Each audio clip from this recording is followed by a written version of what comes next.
我们前面讲了水的几种画法，还有瀑布怎样去勾。我们今天讲一下这个具体的瀑布怎样去画，这个水口是怎样流，我们做一个简单的讲解。先画一种就是单层的这种瀑布，先画两边的山石。我们现代画啊，这个中国画现代的这个瀑布画法，都是说流叫留白法，就是说我们留出瀑布的水流的位置，它的形状是靠什么呢？是靠我们两边山石去留出这个瀑布水口的位置形状。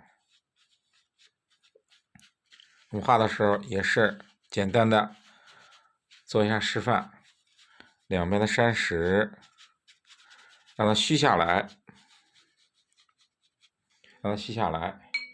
我们画的时候两边的山石墨色可以重一点，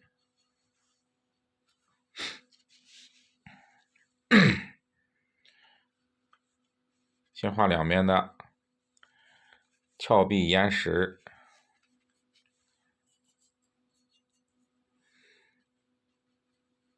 水口，看这就是水口的位置，瀑布水口的位置。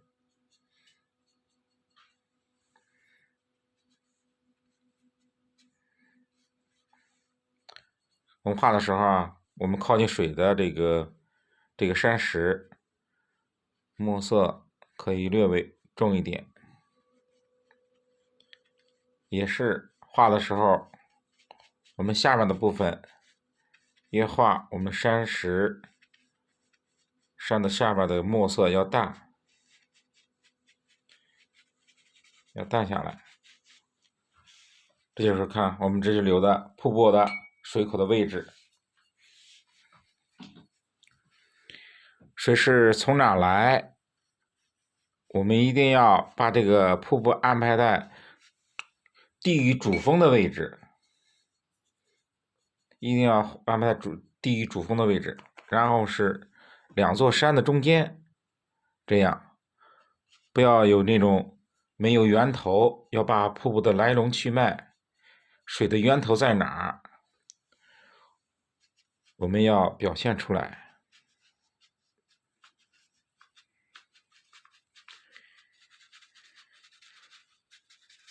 这个水不是说无根之水，它都是从上面的远处的山上的位置去汇流下来，形成一个瀑布。小的细流，几股细流，然后汇成一个瀑布。大家看一下，我看怎么画一山石。我们讲了啊，画这个瀑布中的用笔的时候是上重上实下虚，上实下虚。我们先画大一点的瀑布中大一点的山石，看我们上面是实的啊，下面是虚的，下面是虚的。画的时候啊，我们要看到这个距离，山石的距离，不要平均，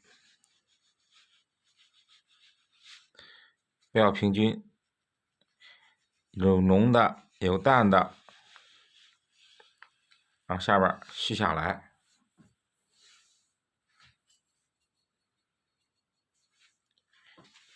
我们画水中的碎石，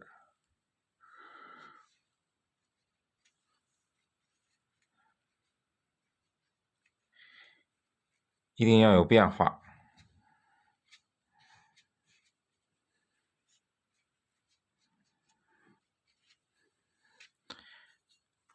我们上面的山石，因为是远处的，要让它淡下来，墨色让它淡下来。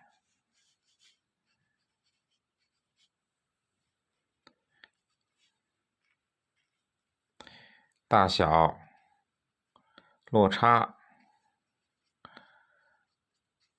我们流的水的位置，这就是我们瀑布的，就是留白的位置啊，就是水流的位置。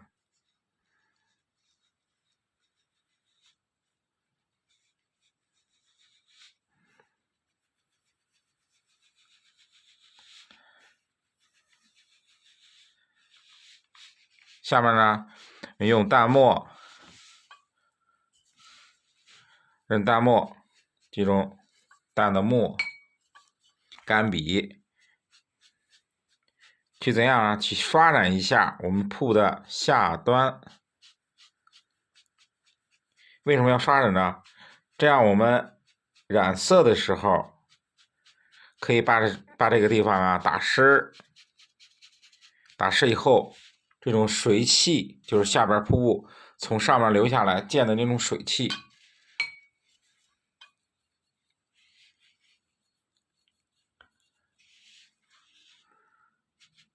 下面也有大的山石。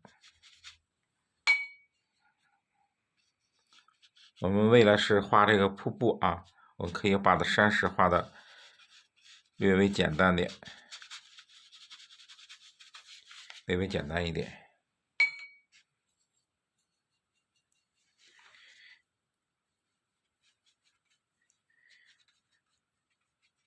但是我们画的时候啊，一定要注意它这个山石和瀑布的关系，对吧？它的山石与瀑布的关系，一定要注意它这个关系，要和这个我们画的瀑布，我们就是我们的山石啊，和我们的瀑布要互应，相互应。这样感觉我们画的水比较自然。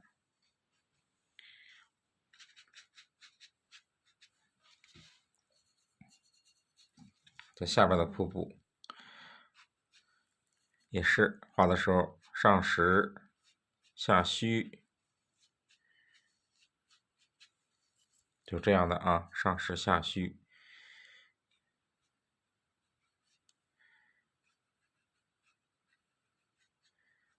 看这样，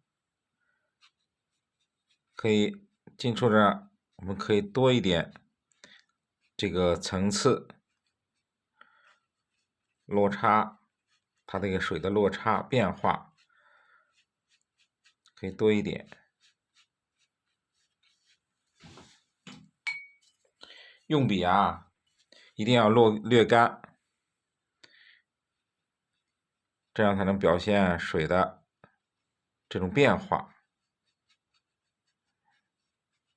这种水的变化。我们古代啊画水都是用淡墨去勾线，现在我们画的山水，现在画的山水都是以淡墨去留白，留出这种瀑布的这种形状。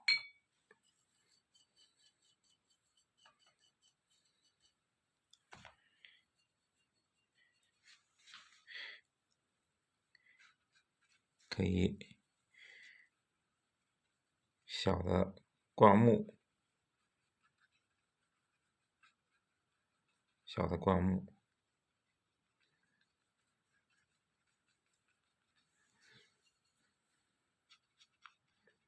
我们染色的时候啊，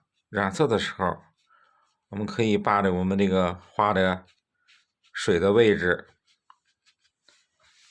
看我们可以把这个水的位置，这水的位置可以用什么？用花青加一点淡墨去渲染这种山石。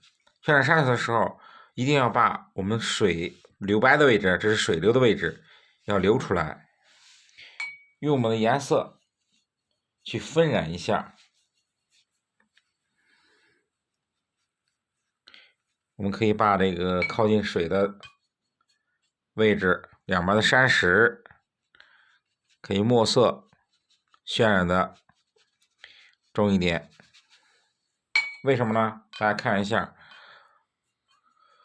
我渲染了以后，我们的瀑布啊，它就不是感觉就是说，那前面是飘着的啊，它会在这个山的凹进去的部分。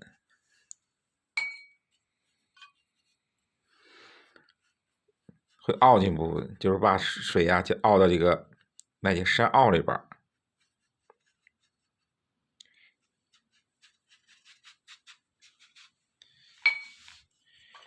可以用淡墨看刷染一下我们瀑布下面的位置，用淡墨干笔去刷染。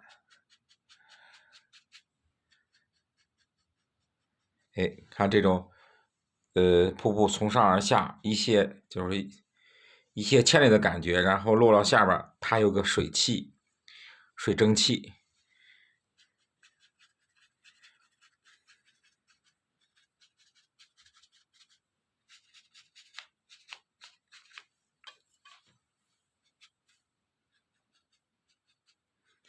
淡墨分染，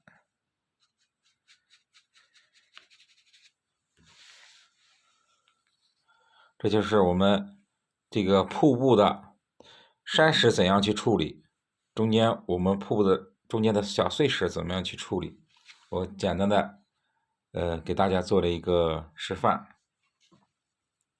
一定要记住两边的山石怎样去画，瀑布里的小碎石怎样去画，